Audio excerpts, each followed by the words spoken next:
wabarakatuh. Perkenalkan, nama saya Medina Salsabila dengan NIM 2323474, Program Studi S1 Perpustakaan dan Ilmu Informasi Universitas Negeri Padang. Baik, di sini saya akan mempresentasikan tugas dokumentasi informasi Minangkabau dengan judul 7 unsur budaya di Minangkabau. Baik, materi pertama saya akan menjelaskan tentang sejarah Minangkabau. Nah, Minangkabau ini berasal dari daerah barat Pulau Sumatera yang memiliki pengaruh kuat dalam pembentukan identitas di Indonesia. Salah satu ciri khas utama masyarakat Minangkabau adalah sistem adat yang unik. Prinsip utama sistem adat mereka adalah adat Basyandi Syarak Basyandi Kitabullah yang menegaskan bahwa mereka bersandar pada hukum Islam dan hukum Islam bersumber dari Al-Quran. Hal ini mencerminkan antara penggabungan antara nilai tradisional dan nilai ajaran agama Islam. Sejarah Minangkabau dan asal-usul nama Minangkabau ini terkait dengan legenda tentang adu kerbau antara Kerajaan Pagaruyung dan Kerajaan Majapahit. Menurut legenda, nama Minangkabau berasal dari gabungan dua kata, yaitu Minang berarti menang dan yang kedua ada kabau artinya kerbau. Sejarah Minangkabau bermula pada masa Kerajaan Adityawarman di Pagaruyung, merupakan kerajaan pertama yang memperkenalkan sistem kerajaan di Sumatera Barat. Pada abad ke-17, provinsi ini mulai terbuka dengan provinsi lain, khususnya daerah Aceh, yang menyebabkan berkembangnya nilai budaya baru yang menjadi landasan sosial budaya masyarakat di Sumatera Barat. Masyarakat Minangkabau percaya bahwa asal-usul nenek moyang mereka berasal dari puncak Gunung Merapi di Sumatera Barat. Sejarah nama Minangkabau tersendiri berawal dari ekspedisi yang dilakukan oleh Kerajaan Majapahit pada abad ke-16. Untuk mencegah peperangan yang menimbulkan korban jiwa, masyarakat setempat mengusulkan untuk mengadu kerbau milik mereka dengan kerbau Jawa milik pasukan Majapahit. Peristiwa adu kerbau ini akhirnya dimenangi oleh kerbau Minang, yang muncul kata Minang dan kerbau. Sehingga selanjutnya kedua kata tersebut dijadikan sebagai nama desa di Minangkabau. Sebagai pengingat dari kemenangan peristiwa adu kerbau antara Kerajaan Pagaruyung dan Kerajaan Majapahit, masyarakat Minangkabau mendirikan rangkyang atau loteng yang atapnya mengikuti bentuk tanduk kerbau. Materi kedua ada bahasa. Bahasa di Minangkabau merupakan bahasa yang kaya akan tradisi di Minangkabau. Bahasa Minangkabau tersendiri berasal dari bahasa Austronesia yang digunakan oleh suku di Minangkabau, Provinsi Sumatera Barat. Bahasa Minangkabau adalah bahasa Austronesia yang diturunkan oleh suku Minangkabau. Bahasa ini ditemukan di wilayah Sumatera Barat, Sumatera Utara, Jambi, Bengkulu, bagian Aceh, sebagian Riau, dan wilayah di luar negeri meliputi Negeri Sembilan. Bahasa Minangkabau memiliki banyak alek, termasuk di Sumatera Barat, yang dapat dibagi menjadi 8 dialek. Yang pertama Rau Mapat, yang kedua Muaro Lolo, yang ketiga Lubuk Alai, yang keempat Payakumbuh, yang kelima Agam, yang keenam Pancung Soal, yang ketujuh Koto Baru, dan yang terakhir ada Pekal. Di Negeri Sembilan, dialek bahasa Minangkabau disebut dengan bahasa Aneo Jame. Sebagai bahasa daerah, bahasa Minangkabau berfungsi sebagai lambang kebanggaan daerah di Sumatera Barat dan alat komunikasi antar anggota masyarakat. Dengan ragam lisan bahasa yang memiliki ciri khas tersendiri, terutama dalam penggunaan kategori fatis yang berperan dalam memulai, mempertahankan, atau mengukuhkan komunikasi antara pembicara dan kawan bicara. Contohnya ada maminum artinya meminum, balari artinya berlari, talambe artinya terlambat, kasalahan artinya kesalahan, panakui artinya penakut, satio artinya setia. Dalam kehidupan sosial masyarakat Minangkabau terdapat peraturan dan undang-undang yang berlaku yang dikenal dengan adat Minangkabau. Adat ini merupakan pesan dari masa lalu yang disampaikan untuk masa sekarang. Mencakup makna norma, aturan, dan nilai-nilai karakter. Pendidikan seni dalam konteks penggunaan budaya di Indonesia juga sangat relevan untuk diketengahkan. Kebudayaan suku Minangkabau memiliki 7 unsur kebudayaan, termasuk bahasa dan sistem teknologi. Falsafah budaya Minangkabau adalah adat Basandi Sarak, Syarak Basandi Kitabullah. Secara garis besar, daerah pemakaian bahasa Minangkabau dibedakan menjadi 2 daerah besar, yaitu daerah A dan daerah O. Berikut contoh dialek bahasa Minangkabau. Yang pertama ada bahasa Melayu. Penat, dialek A yaitu pane. Kalau dialek O artinya pone.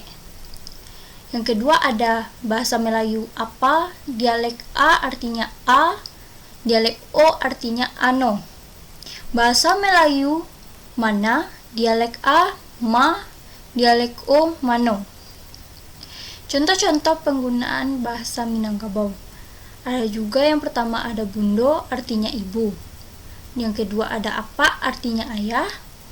Yang ketiga anak artinya anak. Yang keempat ada bau artinya kakak perempuan. Yang kelima ada adik artinya adik laki-laki atau perempuan. Yang keenam ada paman artinya mama, pak tuwo, pak angah, pak adang atau pak ete. Yang ketujuh ada ete artinya bibi atau kakak dari ayah atau ibu. Yang ke-8 ada mangke artinya paman dari kakak dari ayah atau ibu. Yang ke-9 ada uda artinya kakak laki-laki. Yang ke-10 ada kakak laki-laki bisa disebut dengan uda, ajo, udo, ang, dan abang. Ada juga aku artinya ambo, awak, aden, dan denai. Penerapan dialek O yang lebih dominan di daerah dataran tinggi, seperti Payakumbuh, 50 kota. Bisa disebabkan oleh beberapa faktor. Pertama, faktor sejarah memainkan peran penting di mana migrasi dan perkembangan komunikasi lokal telah mempertahankan dialek tersebut sebagai bagian integral dari identitas budaya mereka.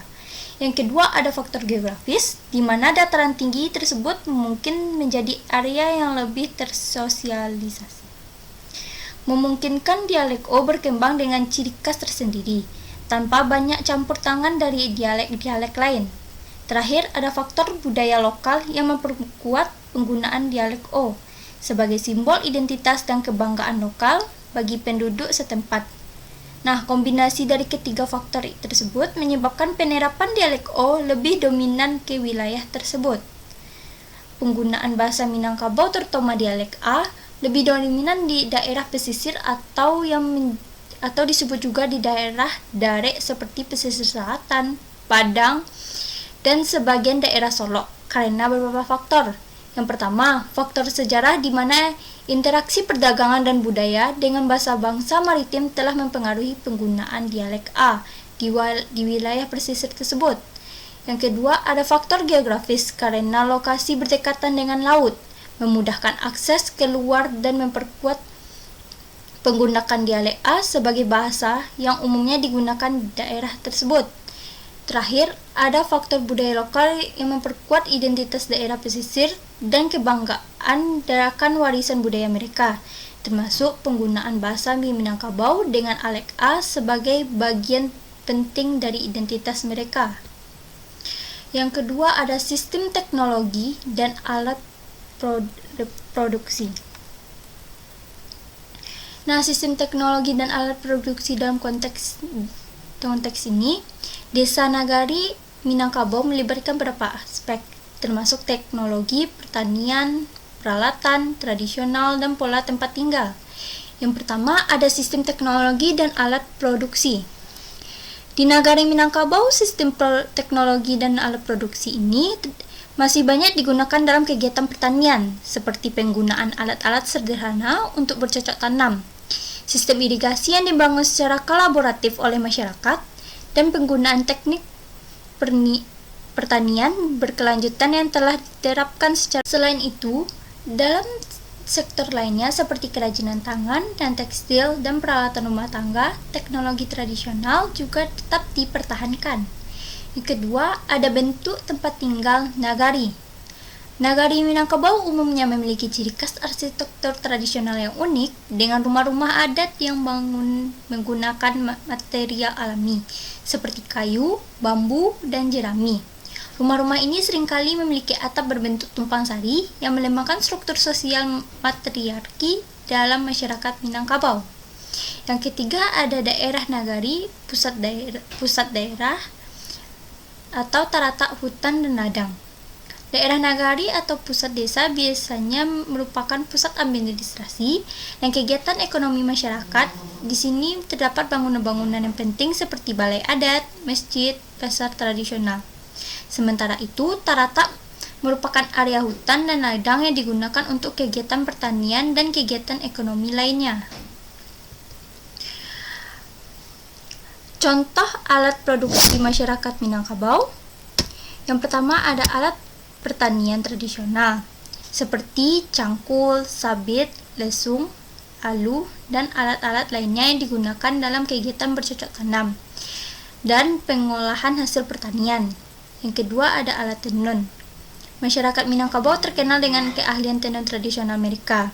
Mereka menggunakan alat tenun tradisional seperti alat tenun bukan mesin untuk membuat kain-kain tradisional yang indah.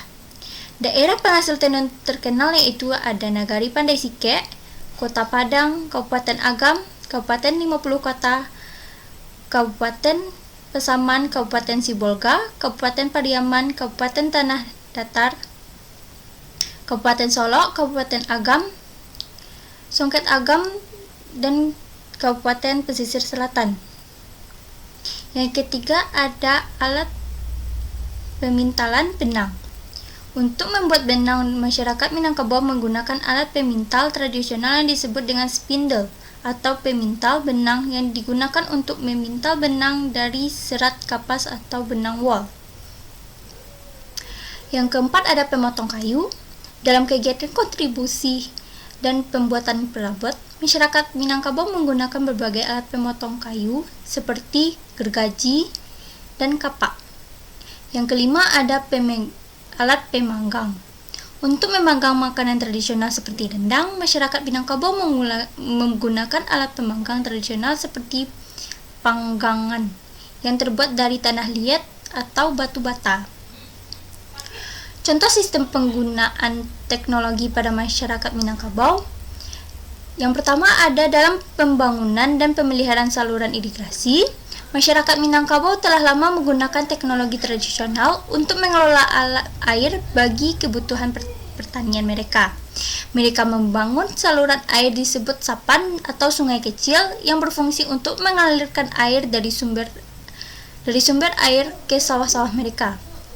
Teknologi ini memungkinkan mereka untuk mengatur pemasokan air secara efisien, meningkatkan produktivitas pertanian, dan memastikan ketahanan pangan komunitas. Yang kedua ada rumah gadang.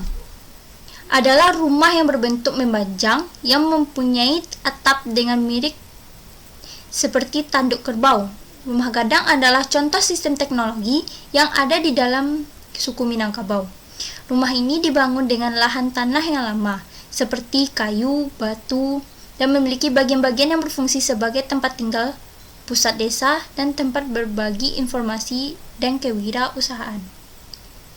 Yang keempat ada sistem teknologi perikanan pada masyarakat Minangkabau yang mencangkup penggunaan beragam metode dan alat tradisional untuk menangkap ikan dan mengelola sumber daya perikanan secara berkelanjutan. Sebagai contohnya, teknologi perikanan yang digunakan adalah jaring ikan tradisional yang dibuat dari bahan lokal seperti rotan atau anyaman bambu. Jaringan ini digunakan untuk menangkap ikan di sungai atau di danau yang ada di sekitar wilayah mereka. Selain itu, masyarakat Minangkabau juga menggunakan teknik pemeliharaan ikan seperti tambak atau kolam tradisional untuk memelihara ikan air tawar seperti ikan nila atau ikan mas. Yang keempat ada teknologi komunikasi. Masyarakat Minangkabau memiliki sistem komunikasi yang berbasis tradisional. Sistem ini menggunakan bahasa dan seni tari untuk mengatur hubungan dan mengkomunikasikan informasi antara masyarakat. Sistem ini juga menggunakan seni tari untuk mengumpulkan dan mengirimkan informasi.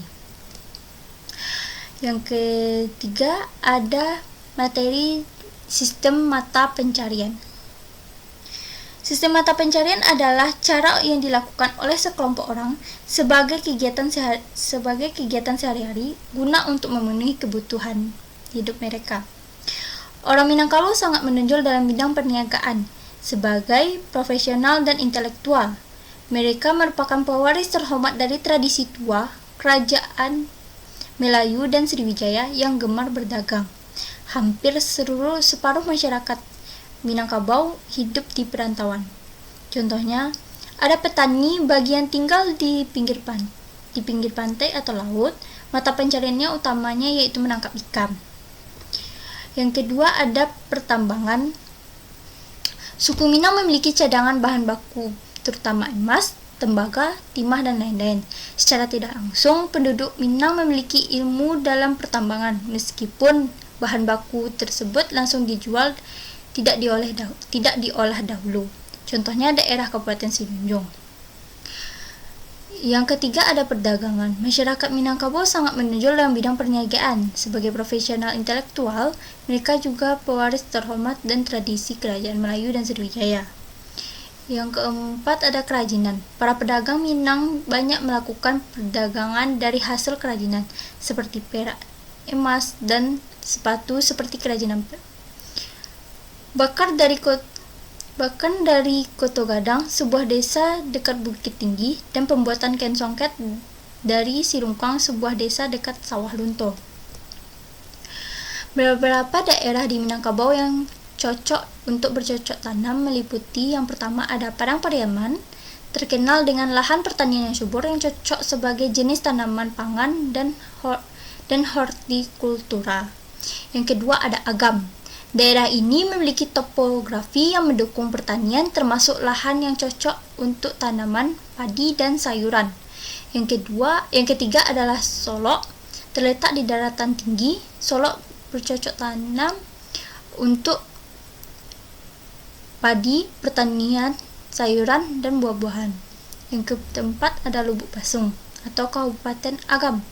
Daerah ini juga memiliki lahan pertanian yang subur, mendukung pertumbuhan tanaman pangan.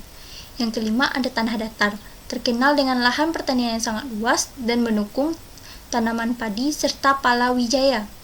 Yang keenam ada Kabupaten Solok atau Alam Panjang, yang terkenal dengan udara yang sangat dingin, cocok untuk menanam teh, bawang, hingga sayur-sayuran lainnya. Lanjut. Materi sistem kekerabatan. Sistem kekerabatan budaya Minangkabau adalah sistem matrilineal yang mengatur hubungan kekerabatan melalui garis ibu. Dalam sistem ini, seseorang anak akan mengambil suku ibunya, dan garis keturunan ini juga mempunyai arti pada penerus harta warisan. Nah, di mana seorang anak akan memperoleh warisan menurut garis ibu. Warisan ini dimaksud adalah berupa harta peninggalan yang sudah turun-temurun menurut garis ibu. Warisan ini dimaksud ada dua macam, yaitu pusako tinggi dan pusako rendah. Pertama ada pusako tinggi adalah harta yang diwarisi dari ibu secara turun-temurun. Yang kedua ada pusako rendah adalah warisan dari hasil usaha ibu dan bapak selama mereka masih terikat perkawinan. Lanjut. Sistem kekerabatan Minangkabau terdiri dari 3 kelompok: Parui, Kampueng, dan Suku. Parui adalah kelompok yang terdiri dari satu keluarga yang dipimpin oleh penghulu. Kampueng adalah kelompok yang terdiri dari beberapa keluarga yang dipimpin oleh penghulu Andiko Datua. Sistem kekerabatan matrilineal di Minangkabau ditunjukkan agar kecintaan dan penghargaan kepada kaum wanita yang selalu hidup dalam jiwa kaum pria. Hal ini menjelaskan bahwa sistem ini menciptakan hubungan yang lebih erat dan menciptakan kesejahteraan bagi kaum wanita juga. Kedua, ada sistem kekerabatan matrilineal di Minangkabau, yang juga mempengaruhi administrasi masyarakat di perdesaan. Penduduk di desa di Minangkabau diberi tugas administrasi kepada penghulu suku dan penghulu andiko kampung. Masyarakat Minangkabau dibagi menjadi 3 lapisan. Yang pertama ada bangsawan, yaitu orang yang berstatus tinggi dalam masyarakat yang memiliki peran penting dalam pemerintahan dan pengelolaan kekerabatan. Yang kedua ada orang biasa yang berada pada lapisan tengah. Orang ini biasanya berpengalaman dalam bidang seperti pertanian, perdagangan, dan pendidikan. Selanjutnya ada orang yang paling rendah atau budak, yaitu orang yang berada pada lapisan terendah yang dimana mereka bekerja sebagai budak. Orang ini tidak memiliki hak atas atau bangunan atau tanah dan tidak memiliki status tinggi dalam masyarakat. Lanjut, sistem pengetahuan. Sistem pengetahuan di suku Minangkabau memiliki karakteristik unik yang mencerminkan kekayaan budaya dan tradisi mereka. Anak-anak suku Minangkabau biasanya tinggal di surau dan mulai belajar ilmu agama serta adat Minangkabau sejak usia 7 tahun. Ketika remaja, mereka ditempa untuk menimba ilmu sebanyak mungkin, sebelum kembali untuk membangun kampung mereka dengan membawa harapan akan pulang sebagai seorang yang dewasa yang lebih matang dan bertanggung jawab kepada keluarga dan nagari kampung halamannya. Berikut beberapa orang Minangkabau yang berhasil yang menjadi orang yang terkemuka. Yang pertama ada Raja Bagindo Ali, yaitu seorang ulama Minangkabau yang mendirikan cikal bakal Kesultanan Sulu di Filipina. Yang kedua ada Tuanku Abdul Rahman, yaitu orang yang dipertuakan Agung Malaysia yang digambarnya ada di mata uang Malaysia, merupakan keturunan kelima dari Sultan Abdul Jalil dari Pagaruyung. Yang ketiga ada Muhammad Hatta, seorang revolusioner kemerdekaan Indonesia, perintis sekaligus intelektual. Dengan anugerah yang dimilikinya tersebut, tak heran jika beliau pernah diangkat menjadi seorang Perdana Menteri. Yang keempat ada Haji Agus Salim, yaitu seorang pemeluk agama Islam yang taat dan seorang pejuang kemerdekaan Indonesia. Lanjut, sistem religi. Sistem kepercayaan dan agama di Minangkabau mempengaruhi budaya dan adat kehidupan masyarakat di Minangkabau. Mereka memiliki kepercayaan dan kehidupan agama yang dianut yang mempengaruhi berbagai aspek kehidupan mereka. Sistem religi Minangkabau juga memiliki beberapa ketentuan yang unik seperti yang pertama, wajib menimba ilmu. Wajib menimba ilmu ini adalah masyarakat Minangkabau karena masyarakat ini memperhatikan pendidikan sebagai salah satu unsur terpenting dalam kehidupan. Yang kedua, wanita tidak boleh dipaksa untuk menikah dengan laki-laki yang tidak dicintai. Wanita di masyarakat Minangkabau memiliki kekayaan yang besar sehingga mereka tidak akan terpaksa menikah dengan lelaki yang tidak dicintainya. Selanjutnya ada ibu berhak dihormati 3 kali lebih tinggi daripada bapak karena memiliki peran penting dalam kehidupan suku ini, sehingga mereka dihormati lebih tinggi daripada bapak. Yang keempat ada bundo kandung, adalah pemimpin atau pengambil keputusan di rumah gadang. Pemimpin kaum perempuan bernama bundo kandung yang memiliki kekuatan dalam pengambilan keputusan dalam masyarakat Minangkabau. Selanjutnya anak laki-laki ke surau untuk belajar agama. Maksudnya laki-laki di masyarakat Minangkabau dianggap harus mengikuti pembelajaran agama di surau.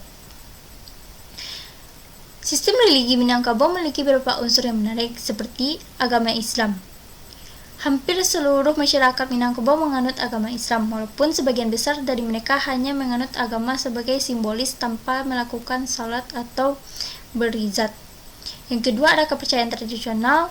Minangkabau juga memiliki kepercayaan terhadap kepercayaan tradisional yang dianutnya dalam kehidupan sehari-hari. Yang ketiga ada sistem matrilineal, yaitu digunakan oleh suku Minangkabau memiliki dampak pada sistem religi karena harta akan diwariskan dari ibu ke anak perempuannya. Yang keempat ada pimpinan. Pimpinan dalam masyarakat Minangkabau memiliki peran penting dalam mengatur sistem religi karena mereka harus menjadi contoh bagi masyarakat dalam memanfaatkan agama sebagai alat untuk membangun kampung dan membangun masyarakatnya. Beberapa kepercayaan agama yang dianut di Minangkabau. Yang pertama ada Islam. Islam merupakan agama umat utama di Minangkabau yang dianut oleh sebagian besar masyarakat. Yang kedua ada agama Hindu, juga dianut oleh beberapa orang Minangkabau terutama di daerah sekitar Padang Panjang. Yang ketiga ada agama Kristen, sebagai agama seperti Katolik dan Protestan juga dianut oleh beberapa orang di Minangkabau. Sistem religi di Minangkabau didasarkan pada agama Islam yang dianut oleh mayoritas penduduknya. Islam masuk ke daerah Minangkabau pada abad ke-16 melalui penyebaran agama oleh perdagangan Arab dan ulama dari Sumatera Utara. Sejak itu, Islam menjadi agama dominan di Minangkabau yang mempengaruhi beberapa aspek kehidupan, termasuk sistem sosial, budaya, dan politik. Selanjutnya ada praktik keagamaan yang dilakukan masyarakat Minangkabau. Yang pertama ada sholat. Sholat adalah ibadah yang dilakukan 5 kali sehari dan wajib dilakukan oleh setiap umat muslim, termasuk masyarakat Minangkabau. Yang kedua ada puasa, yaitu ibadah yang dilakukan selama bulan Ramadan yang mempunyai syarat dan rukun tertentu. Yang ketiga ada haji, adalah ibadah yang wajib dilakukan sekali seumur hidup oleh setiap umat muslim yang memenuhi syarat istitah. Yang keempat ada tahlilan, adalah doa bersama orang yang meninggal yang merupakan tradisi unik pada masyarakat Minangkabau. Tahlilan ini dilakukan pada malam pertama setelah seorang meninggal dunia dan pada malam tertentu. Setelah itu, seperti pada hari ke-7, hari ke-40, hari ke-100, dan hari ke-1000 setelah kematian. Pada malam pertama, tahlilan biasanya dihadiri oleh keluarga, tetangga, dan yang berkumpul di rumah almarhum. Selama acara tahlilan, biasanya dibacakan doa-doa dan ayat Al-Quran untuk memohon ampun dan rahmat kepada Allah Subhanahu wa Ta'ala. Selanjutnya ada kenduri, yaitu acara syukuran yang dilakukan setelah sukses atau kejayaan yang diperoleh. Selanjutnya ada tabui, adalah perayaan tahun baru Islam yang dilakukan oleh masyarakat Minangkabau. Tabui tradisi asal dari kota Pariaman, Sumatera Utara, yang merupakan bentuk peringati kematian Husain bin Ali. Tradisi tabui ini merupakan bentuk bagaimana masyarakat dapat menghormati dan menghargai jasa perjuangan dari tokoh agama, yaitu Husain bin Ali dan keluarga Nabi Muhammad SAW. Selanjutnya ada kesenian. Kesenian dalam budaya Minangkabau memiliki keberagaman dan merupakan bagian dari integral dari kehidupan masyarakat. Berikut contoh terkait unsur budaya di Minangkabau. Yang pertama ada kesenian tradisional di Minangkabau. Kesenian tradisional di Minangkabau ini mencakup berbagai bentuk seni tari dan seperti tari piring, tari rantak, tari randai, tari indang, dan tari payung. Musik tradisional juga menjadi bagian penting dengan alat musik khas seperti saluang, telempong, rabab, dan bansi. Yang kedua, randai adalah teater rakyat meliputi pencak, musik, tarian, dan drama. Teater ini merupakan bentuk kesenian tradisional yang populer di masyarakat Minangkabau. Randai merupakan bentuk teater yang dipergunakan untuk menggambarkan berbagai macam cerita dan kebudayaan dan kehidupan masyarakat di Minangkabau. Selanjutnya ada salong jedendang, adalah serunai bambu yang disertai dengan nyanyian. Salong jedendang merupakan salah satu alat musik tradisional yang populer di masyarakat Minangkabau. Alat ini juga digambarkan untuk cerita dan kehidupan masyarakat di Minangkabau. Selanjutnya ada tarian adat. Tarian adat Minangkabau seringkali digunakan dalam pesta adat dan perayaan pernikahan. Tarian ini tidak hanya dimainkan oleh perempuan tetapi juga oleh laki-laki. Yang kedua ada bela diri. Bela diri tradisional juga merupakan bagian dari kesenian Minangkabau yang unik dan menarik. Selanjutnya ada permainan tradisional. Minangkabau memiliki beragam permainan tradisional yang menjadi bagian dari warisan budaya mereka. Selanjutnya ada musik. Musik tradisional Minangkabau memiliki keunikan tersendiri dan sering digunakan pada upacara adat.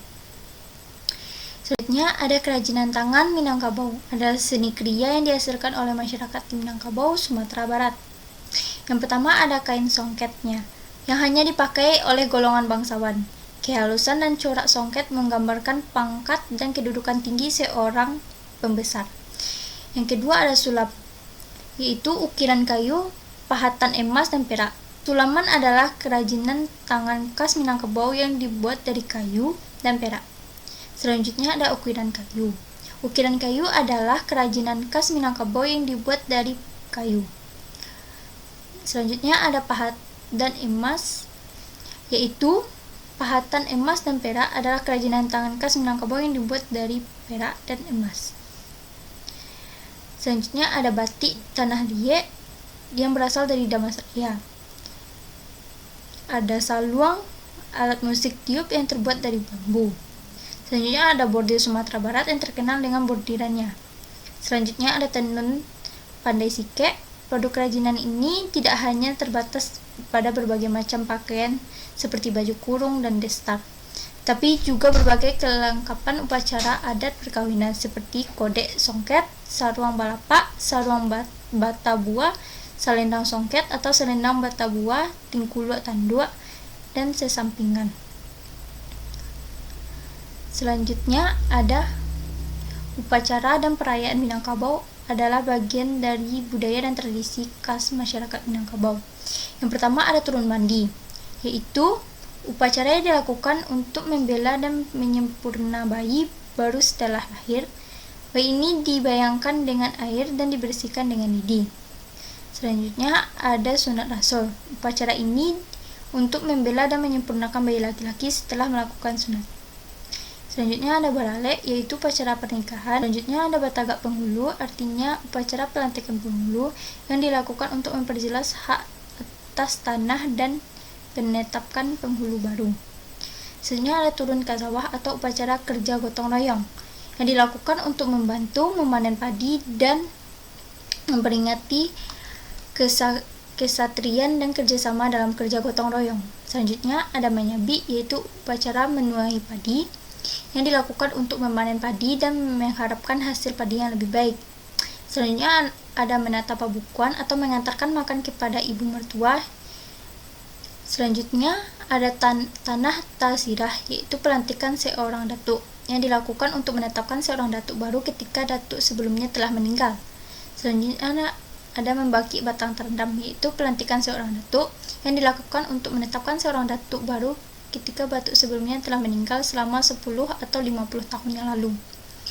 Selanjutnya ada perayaan bulan Ramadan, yaitu dilakukan untuk menyambut bulan Ramadan dengan menyediakan makanan kepada orang yang sudah meninggal. Selanjutnya ada membawa baka, yaitu pelantikan seorang datuk atau upacara yang dilakukan untuk menyediakan makan kepada orang yang sudah meninggal. Sekian hasil presentasi saya mengenai 7 unsur budaya di Minangkabau. Sekian. Assalamualaikum warahmatullahi wabarakatuh.